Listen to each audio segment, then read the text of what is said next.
আসসালামু আলাইকুম, সবাইকে শুভ সকাল। প্রিয় শিক্ষার্থীবৃন্দ, তোমাদের জন্য গুরুত্বপূর্ণ একটা রসায়ন বিজ্ঞানের টপিক নিয়ে হাজির হয়েছে। এমন কোনো পাবলিক পরীক্ষা নাই যে পরীক্ষাতে রসায়ন বিজ্ঞানের এই প্রশ্নটা আসে না। আমরা অধিকাংশ শিক্ষার্থী এটা ভুল করে থাকি। সবাই যদি আমরা মনোযোগ সহকারে দেখি তাহলে এই প্রশ্নটা কখনো ভুল হবে না। তাহলে প্রশ্নটা হলো, পটাশিয়ামের 19তম ইলেকট্রনটি 3Dতে না গিয়ে 4s অরবিটালে যায় কেন, তার ব্যাখ্যা।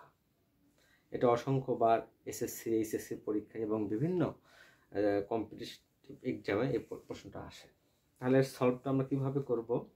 আমরা কোয়ান্টাম নাম্বার থেকে জানি, অর্থাৎ যে অরবিটালের n+l এর মান বেশি সে অরবিটালের শক্তি বেশি।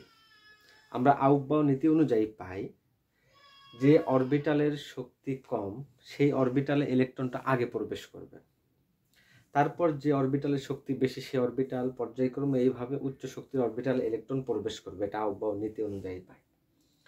তাহলে আমরা দেখব n+l হতে এই 3D এবং 4s এর মধ্যে কোন অরবিটালের শক্তি কম এবং বেশি। যে অরবিটালের শক্তিটা কম হবে সেই অরবিটালে ইলেকট্রন আগে প্রবেশ করবে। তাহলে আমরা আগে একটু জেনে নেই, যদি এল এর মান, কোয়ান্টাম সংখ্যা, সহকারী কোয়ান্টাম সংখ্যা এল এর মান যদি 0 হয় তাহলে সেটা হবে এস অরবিটাল। এল এর মান 1 হলে আমরা পাবো পি অরবিটাল, এল এর মান 2 হলে ডি অরবিটাল, এল এর মান 3 হলে পাবো আমরা এফ অরবিটাল। তাহলে পটাশিয়ামের 3Dর ক্ষেত্রে যদি আমরা এন এর মান পাই, এখানে এই ডি অরবিটালের আগে যেটা থাকবে সেটাই হলো এন এর মান। তাহলে 3Dর ক্ষেত্রে এন এর মান হবে কত?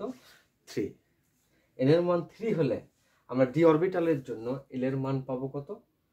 2। তাহলে n+l করলে আমরা পাবো 3 + 2 5। তেমনি 4s এর ক্ষেত্রে এখানে n এর মান হবে 4।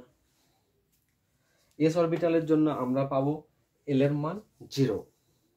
তাহলে n+l করলে আমরা পাবো 4 + 0 = 4। তাহলে 4s এর ক্ষেত্রে n+l এর মানটা হবে কম। তাহলে এখানে n+l এর মান যেহেতু কম, তাহলে 4s অরবিটালের শক্তিটা হবে কি? কম। তাহলে 3D মানের শক্তি, অরবিটালের শক্তিটা হবে বেশি। এই জন্য লিখছি 3D is greater than 4s। তাহলে যদি আমরা পটাশিয়ামের ইলেকট্রন বিন্যাস দেখাই, পটাশিয়ামের পারমাণবিক সংখ্যা 19, ইলেকট্রন সংখ্যা 19, 1s2, 2s2, 2p6, 3s2, 3p6। এখানে এই যে ডি অরবিটালটা আমরা ফাঁকা রেখেছি, অর্থাৎ কোনো ইলেকট্রন নাই, ডি অরবিটালের এই ইলেকট্রনটি এই কারণে 4s এ চলে যায়।